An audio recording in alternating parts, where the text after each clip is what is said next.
ஐயா கூறியது போல இந்த அகில இந்திய தமிழ்ச் சங்கத்தில் உறுப்பினர் ஆக்கிய சமூக சேவகர் சு பழனிவேலு ஐயா அவர்களுக்கு, மக்கள் தொடர்பு அலுவலர், அகில இந்திய தமிழ்ச் சங்கம் அவர்களுக்கு நன்றியை தெரிவித்துக் கொள்கிறேன். என்னவென்றால் அவர் இப்போ உறுப்பினராகி 3 நாள் தான் ஆகிறது. நேற்று நைட்டு நான் 8 மணி வரைக்கும் இந்த வேலைகளை எப்படி செஞ்சிட்ருக்குன்னு கூடயே இருந்து பார்த்தார். கூடயே பார்த்துறது மட்டும் இல்லை, எல்லா சப்போர்ட்டும் பண்ணார். அவருடைய வயதுக்கும் அவருடைய இந்த என் கூட இருந்த என்னுடைய ஆக்டிவ் என்னவோ அதோட அதிகமாக அவர் ஆக்டிவாக இருந்தார். அப்பயே நினச்சேன் இந்த இயக்கம் பெரிய அளவுக்கு போவோம் அப்படின்னா. ஏன்னா நம்ம இது வரைக்குமே நான் காலேஜ் படிக்கும்போது இருந்தே நான் அதிகமாக படித்தவங்க கூடயும் அதிகமாக வயசானவங்க கூடயும் தான் நான் பழகுவேன். ஏன்னா அவங்ககிட்ட இருந்த அனுபவத்தையும் இவங்ககிட்ட இருந்த அறிவையும் நான் எடுத்து இந்த அளவுக்கு நான் வளர்ந்துருக்கேன் அப்படின்னா இவங்களுடைய ஒத்துழைப்பு தான். இன்றும் அதே போல் தான் நான் இருக்கேன். அதே மற்றவங்களுக்கு நான் அதான் சொல்லுவேன். ஏன்னா நிறைய நல்ல கருத்துக்களை நம்ம கொடுக்கணும் அப்படின்றத நான் ஒரு அகாடமி சைடில் நான் பேசுகிறேன்னா படிக்க சார்ந்து தான் நான் பேச முடியும். ஆனால் இங்கே நம்ம பல சமுதாயத்தை நல்ல நிலைக்கு கொண்டு வரணும் அப்படின்னா இந்த மாதிரி ஒரு இயக்கத்தை மூலியமாக தான் கொண்டு வர முடியும். அது நம்ம தமிழ் எந்த அளவுக்கு இன்றைக்கி சீரழிந்து இருக்கிறது அப்படின்றது எல்லாத்துக்கும் தெரியும். அதை நல்லா கொண்டு வரணும் அப்படின்னா நம்ம ஒரு கூட்டு முயற்சி தான். தனிப்பட்ட ஒருத்தர் எதையுமே சாதிக்க முடியாது. ஐயா கூறியதை போல் கள்ளக்குறிச்சி இப்போ ஆத்தூர் மாவட்டம் என்றது வரப்போகிறது. ஏற்கனவே ஜியோ பாஸ் ஆயிடுச்சு. அவர் ஆத்தூர் மாவட்டத்தை அறிவித்தார்கள் என்றால் ஆத்தூர் மாவட்ட தலைவராகவே நான் அவரை அறிவிக்கிறதுக்கு கண்டிப்பாக அதுக்கான பொறுப்பான பரிதனம் அதுக்கு அந்த பணியை கொடுத்தா சிறப்பாக செய்து அந்த மாவட்டத்தை மிக சிறப்பாக கொண்டு போகிறதுக்கான வாய்ப்பு இருக்குது என்பதை நான் கூறுவதற்கு முன்னாடி அவர் அந்த வாய்ப்பை கேட்டார்.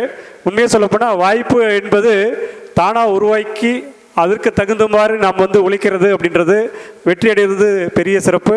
அந்த மாதிரி அவர் கேட்டிருக்காரு. ஏற்கனவே நம்ம கோவை மாவட்டத்திலையும் தஞ்சாவூர் மாவட்டத்திலையும் மாவட்ட அமைப்பாளர்கள் அமைச்சிருக்கோம். ஏன்னா ஃபஸ்ட்டு ஒவ்வொரு மாவட்டத்திலையும் 100 உறுப்பினர்கள் சேர்த்தன உடனே மாவட்ட தலைவர், செயலாளர், துணைத் தலைவர் மற்றும் அனைத்து நிர்வாகிகளும் நியமிக்க வேண்டும் என்பதை நான் குறிக்கோளாக என்ன பண்ணுவோம்னா மாவட்ட அமைப்பாளர் ஃபஸ்ட்டு நம்ம கொடுத்துருவோம். அமைப்பாளர் கொடுத்தாவே இவங்க எல்லா உறுப்பினரும் சேர்த்தக்கூடிய பொறுப்பு எல்லாமே அவர் கைக்கு வந்துடும். அந்த மாவட்டத்தில் எந்தெந்த பதவி யார் அவர் போட்டு அவருக்கு ஒத்துழைப்பாக இருப்பாங்கன்றது எல்லாமே அவர் செஞ்சிடலாம். அந்த மாதிரி தான் ஒவ்வொருத்தரும் இப்போ நீங்கள் பல மாவட்டத்திலேருந்து வந்திருக்கீங்க. அந்த மாவட்டத்தில் நம்ம இந்த இயக்கத்தை கொண்டாடணும்னு நீங்கள் நினச்சிங்கன்னா நீங்களே ஒரு 100 உறுப்பினரை சேர்த்து அதில் எந்தெந்த பதவி யாருக்கு தரலான்றதை நீங்களே முடிவு பண்ணாதான் உங்களுக்கு ஒத்துழைப்பு சிறப்பாக இருக்கும் அப்படின்றத நான் இந்த இடத்துல சொல்ல விரும்புகிறேன். அதே மாதிரி இப்போ நானுமே பார்த்தீங்க அப்படின்னா இந்த இயக்கத்தை மார்ச் அடுத்த மாதம் வரைக்கும் சேலத்தில் இந்த நிகழ்வு மாதம் நாங்கள் பண்ணிகிட்ருக்கோம். அந்த அடுத்த மாதம் முடிவில் ஏப்ரலில் இந்த மாவட்டத்துக்கே நான் தனியாக மாவட்ட தலைவர்லாம் அமைச்சிருவேன்.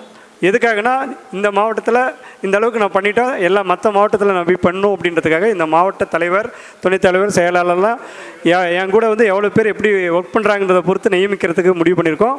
இன்றைக்கி நிகழ்ச்சிக்கு நாங்கள் யாருமே அழைக்கவே இல்லை. ஜஸ்ட் இதில் வாட்ஸ்அப்பில் அனுப்புனதை வச்சு வந்தவங்க தான் எல்லாருமே. ஏன்னா உண்மையாக இதுக்குள்ளே பங்கு பெறணும்னு யாரெல்லாம் இருக்காங்கன்றதை நான் தெரிஞ்சுக்கிறதுக்காக தான். என் கூட தெரியும் நிறைய பேர் கூப்பிடலேன்ற உரிமையும் இருக்கும். இப்போ கூட ஐயா சொன்ன மாதிரி நான் செல்லை நான் ஃப்ளைட் மோட்லேயும் சைலண்ட்லேயும் வச்சுருக்கிறதுனால தான் நம்ம பேசலை. இந்த மாதிரி ஒரு கிளாஸுக்கு நான் போகும்போது என்ன பண்ணுவோன்னா ஸ்கூல் படிக்கும்போது காலேஜ் படிக்கும்போது கிளாஸ் போகிறேன்னா அந்த கிளாஸ் முடிக்கிற வரைக்கும் ஸ்டூடெண்ட்டை கப்சுப்னு அமைதியாக உட்காந்துருக்கணும். எல்லாம் வேலையை முடிக்கிறோம் நான். ஏன்னா ஒரு 2 மணி நேரமாக அந்த கிளாஸில் முழு ஈடுபாடாக இருக்கணும். முழுசாக அந்த கிளாஸை நீங்கள் அட்டன் பண்ணணும். அப்போ தான் எனக்கும் பிரயோஜனமாக இருக்கும், உங்களுக்கும் பயனுள்ளதாக இருக்கும் அப்படிங்கிற மாதிரி நினைப்போம். அந்த மாதிரி இப்போ இவ்வளோ பேர் கடைசி வரைக்கும் நீங்கள் இருக்கீங்க. பட் எல்லாருமே அந்த வாய்ப்பை பயன்படுத்திக்க முடியாத சூழல் கிளம்பியிருக்காங்க. இருந்தாலுமே என்ன அப்படின்னா நம்ம அடுத்தடுத்த நிகழ்வு பண்ணுறப்போ இது வரைக்கும் நம்ம இந்த ஒரு அரை நாள் நிகழ்ச்சின்ற மாதிரி பண்ணவே முடியல. ஏன்னா முழு நாள் நிகழ்ச்சியை தான் கொண்டு போயிட்டுருக்கோம்.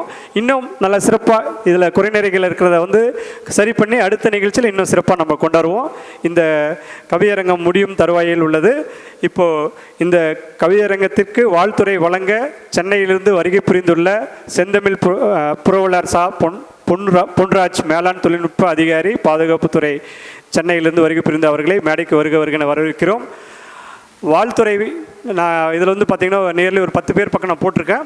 அதில் அவர் மட்டும்தான் இப்போ வாழ்த்துறைக்கு நான் கொடுக்குறேன். ஏன்னா டைம் ஆயிடுச்சுன்றதுனால இவர் வாழ்த்துறை முடித்த உடனே எல்லாருக்கும் பங்கேற்பு சான்றிதழ் மற்றும் விருது சான்றிதழ் வழங்கி நான் நிகழ்வை வெகு விரைவாக நான் முடித்துக்கொள்ளலாம்.